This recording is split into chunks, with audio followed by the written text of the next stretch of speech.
The sun hung low over Red Hollow, a small, dust-choked town nestled in the crook of a parched valley in the summer of 1873. The air was thick with the scent of dry earth and the faint tang of sweat from men trudging home from the mines. Clara Mayhew stood on the warped steps of the Mercantile, her hands clenched into fists at her sides, her dark hair pulled tight beneath a faded bonnet. Her eyes, sharp as the edge of a flintlock, scanned the faces of the townsfolk gathered below, some curious, some sneering, most just weary from the day's labor. She'd chosen this spot deliberately, right in the heart of Red Hollow, where the saloon's laughter spilled into the street and the church's shadow loomed across the square. This was where truths were supposed to be heard, but Clara knew better than to expect open ears. She cleared her throat, the sound cutting through the low hum of conversation. "I saw something," she said, her voice steady but loud enough to carry over the creak of wagon wheels and the clink of bottles from the saloon. 3 nights ago,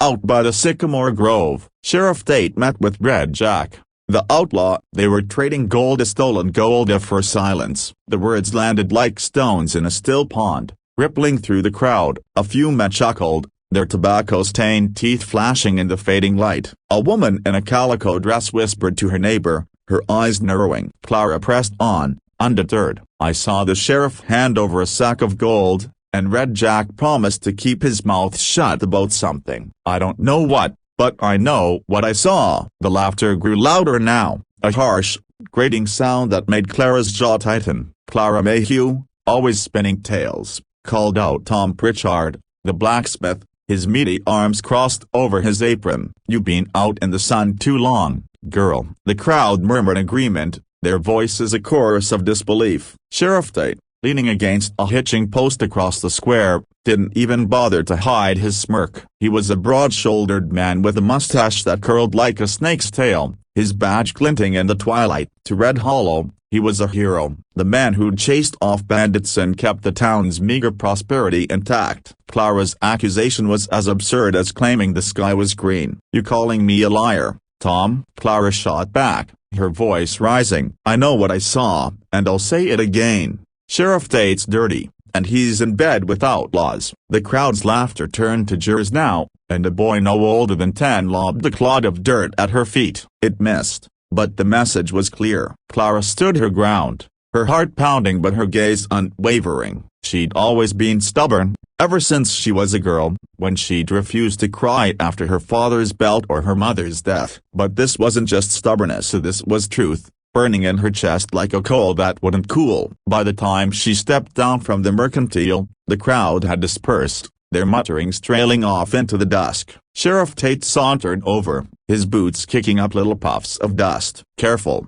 Clara," he said, his voice low and smooth, like oil over a blade. "Folks don't take kindly to lies about their sheriff. Might make life hard for you." He tipped his hat, that smirk still plastered on his face, and walked away. Clara watched him go, her hands trembling not from fear but from rage. She wasn't lying, and she wouldn't be silenced. The next morning, Red Hollow's judgment came swift and sharp. Clara woke to find her small plot of land on the edge of town vandalized. Her garden, a meager patch of beans and potatoes she'd coaxed from the stubborn soil, was trampled. Her windows, already cracked from years of neglect, were shattered, glass glinting in the dirt. Her 3 chickens, her only source of eggs, were gone, likely roasting over someone's fire. A crude sign had been nailed to her door, "Liar." Clara stood in the doorway of her crumbling shack, her breath hitching as she took in the destruction. She wanted to scream, to march back into town and shout her truth louder,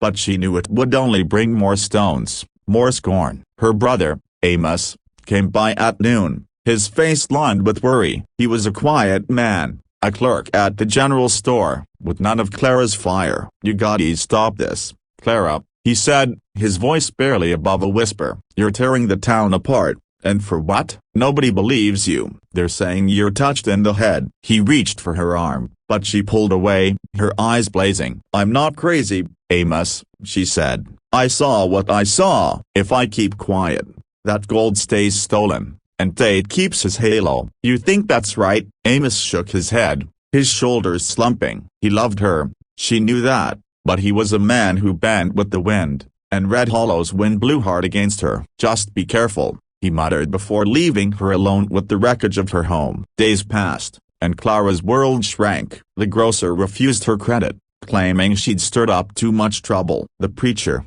who'd once praised her for her hymns, now avoided her gaze at Sunday service. Children threw pebbles when she walked by, chanting "Liar, liar," until their mothers shooed them away. Clara bore it all, her chin high, but each slight carved a little deeper into her heart. She took to staying on her land, tending what was left of her garden, whispering her truth to the wind as if it might carry it somewhere it would be heard. It was on one such evening, as the sky bled orange and pink, that the cowboy rode into her life. Elias Kane was a stranger to Red Hollow, a drifter with a face weathered by sun and secrets. His hat was pulled low, casting a shadow over eyes that seemed to see more than they let on. His horse, a sturdy bay, snorted as he dismounted near Clara's fence, his boots crunching on the dry earth. Clara was on her porch, mending a torn dress, when he approached. He leaned against a post, his posture easy but his gaze sharp. "Heard you got a story," he said, his voice a low drawl, like the hum of a distant river. Clara studied him,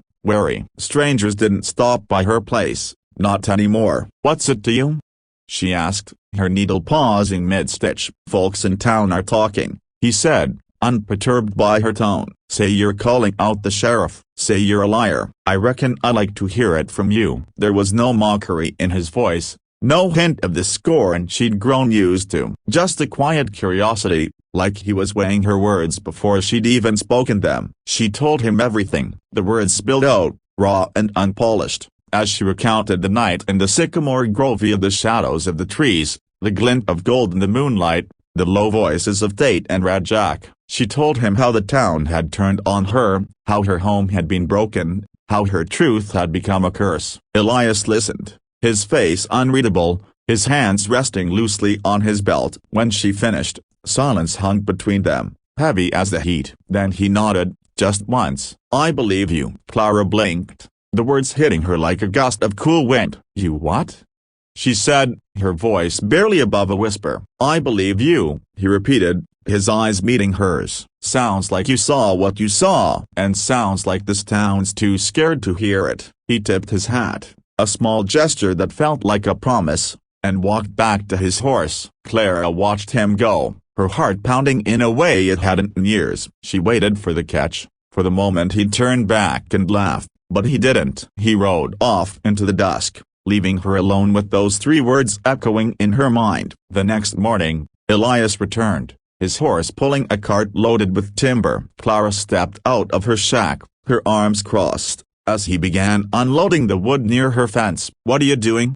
she called, her voice sharp with suspicion. "Building," he said simply, not looking up as he hefted a plank onto his shoulder. "Your place could use it." "I didn't ask for your help," she said, though her tone softened as she watched him work. His movements were sure, practiced, like a man who'd built before. The townsfolk noticed too, their heads turning as they passed by on their way to the mines or the market. Whispers followed, sharp and curious. "What's that cowboy doing out at Clara's?" "He's as mad as she is, siding with a liar." But Elias paid them no mind. He worked through the morning, hammering posts into the ground, laying the foundation for something sturdy, something lasting. Clara watched from her porch, torn between gratitude and unease. She wasn't used to kindness, not anymore, and part of her wondered what Elias wanted. Men didn't help women like her without a price. But as the days passed, he asked for nothing and no money, no favors, not even thanks. He just worked, his hands calloused but careful,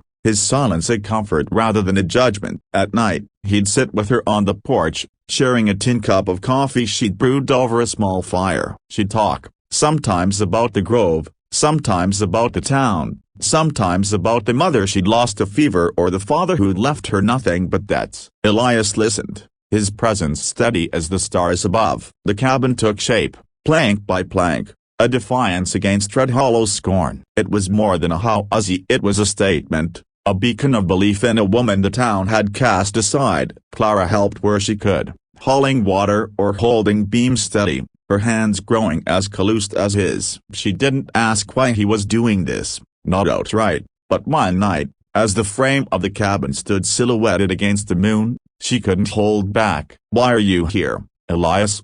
she asked, her voice soft but searching. "You don't know me." "You don't owe me." He leaned back, his hat tilted to one side, and stared at the stars. "Seen a lot of folks lie in my time," he said after a long pause. "Seen a lot more get punished for telling the truth. You remind me of someone I couldn't help, a long time ago. Figure I can help you now." He didn't elaborate, and Clara didn't press. His words were enough. A thread of connection woven between them. Word of Elias's work spread, and with it, cracks began to form in Red Hollow's certainty. The shopkeeper, Mr. Grayson, admitted over a pint at the saloon that he'd seen Red Jack's horse tied up near the sheriff's office one night. A barmaid, emboldened by Clara's defiance, whispered to a customer that she'd overheard they talking about gold from the hills months back. Doubt crept in, slow but relentless, like water wearing down stone. The townsfolk still jeered when Clara walked by, but their voices were quieter now, less certain. One evening, as Elias nailed the last shingle to the cabin's roof, a rider galloped into Red Hollow, his horse lathered and wild-eyed. The man was a deputy from a neighboring county, and he carried news that turned the town upside down. Red Jack had been caught in a canyon 30 miles away, his saddlebags stuffed with gold coins stamped with the mark of a stagecoach robbery from last spring. Under questioning, he'd confessed to his deal with Sheriff Gold for silence about a string of crimes Tate had covered up. The deputy's word spread like wildfire, and by morning, Tate was gone, his office empty, his badge left on the desk like a discarded light. The townsfolk came to Clara's land the next day, their hats in their hands, their apologies stumbling and awkward. "Didn't know, Clara," said Tom Pritchard, his face red. "Should have listened." Others mumbled similar sentiments, their eyes avoiding hers. Clara stood on the porch of her new cabin, the wood still smelling of fresh pine, and nodded. She didn't forgive them, not yet, but she accepted their words. The truth had won, not because of their faith but because of her son and Elias's. He stayed on, not for the town's approval but for her. The cabin was finished, a sturdy home with a wide porch and windows that caught the morning light. It was more than a shelter, it was a place where Clara's truth had taken root, where belief had built something stronger than stone. Elias never spoke of leaving, and Clara never asked him to. They sat together at night, the silence between them warm, the stars above a quiet witness to the home they'd made, a home where truth was enough.